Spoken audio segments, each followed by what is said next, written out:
To everyone listening, please remember to hashtag release the Snyder cut, show some love to hashtag release the Ayer cut, think about hashtag release the Kimberg cut, which did feature the scrolls, and to show some love to hashtag Alita sequel and hashtag Alita Army. And with that all said, let's get right to it. When the original DC movie slate first appeared back in 2014, what was revealed was enough to warrant hype at the time. Had the timeline not shifted into clusterfuck land, we would now have two epic Justice League movies, a Flash film directed by Rick Famuyiwa, a Ben Affleck Batman movie, and probably even more to look forward to just beyond these films.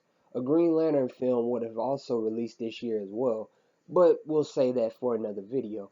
What always intrigued me about this slate is the fact that initially WB chose a 2020 slot for a character who I did very much admire when I was younger.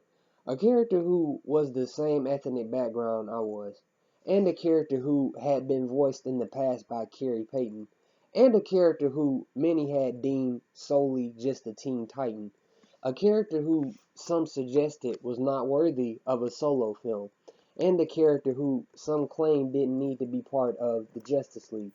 When actor Ray Fisher was first cast as Cyborg, I was morbidly curious because I had not heard of him prior to him being cast, and likewise, I initially had only expected to see the Martian Manhunter and maybe Jon Stewart and Hal Jordan had things gone as planned. But once I finally saw the trailer and caught glimpses of how epic Ray Fisher's scenes are in Zack Snyder's Justice League, my excitement for Cyborg's involvement in Zack Snyder's Justice League rose even more.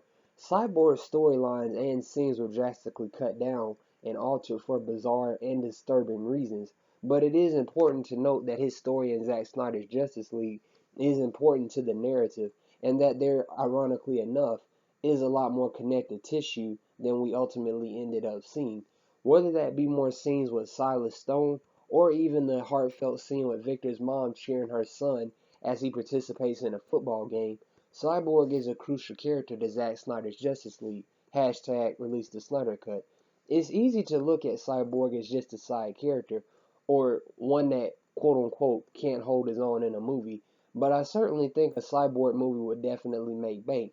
You could delve deeper into the sci-fi elements with Victor and make a solid trilogy of films, and it would certainly look cool with today's technology.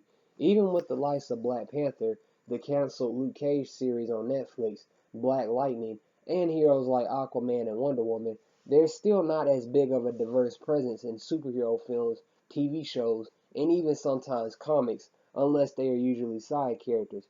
This is thankfully slowly changing, but there's still much work to be done.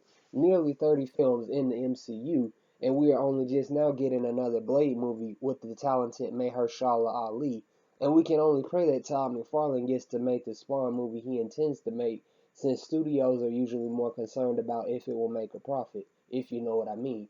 Beginning with Zack Snyder's Justice League, this was going to change. Not only is his story epic in this movie, but we would have a cyborg leading his own film and be something for kids everywhere to look forward to. That is one of the untold truths about superheroes. Regardless of what they look like or what color they may be, they can help us see the best of ourselves while being badass at doing it. With how the media sometimes likes to portray men of color, this would have been a nice change of pace and a very cool moment for black kids to have a character like Cyborg to root for. Like, I hope when and if the rumored Blue Beetle film comes to fruition, my fellow Mexican brothers and sisters have a character they too can root for as well. Cyborg certainly deserves a movie, and Ray Fisher's enthusiasm for his character and his loyalty to Zack Snyder is contagious to a fault. So much has changed and been brought to light at Warner Brothers, that I am not too surprised that Cyborg's film isn't here. Just once again very disappointed and sad that another opportunity is missed. Not only is Cyborg the heart of Zack Snyder's Justice League, but he is also a character that is more than just a side character, and he has a great person portraying him. You would think that after Black Panther grossed $1 billion, Warner Brothers would have hit the ground running like they should have did a long time ago with the Flash movie and given us a Cyborg movie, but unfortunately yet again, this just wasn't the case. Greed and selfishness combined will almost always produce bad results, and this is why Cyborg and other characters have just unfortunately taken a back seat for now. Nonetheless, I and many others sincerely hope this is something that changes for the better. I truly hope that beyond Zack Snyder's Justice League, that Ray Fisher's Cyborg is brought back and he gets his due. Hashtag Borg life.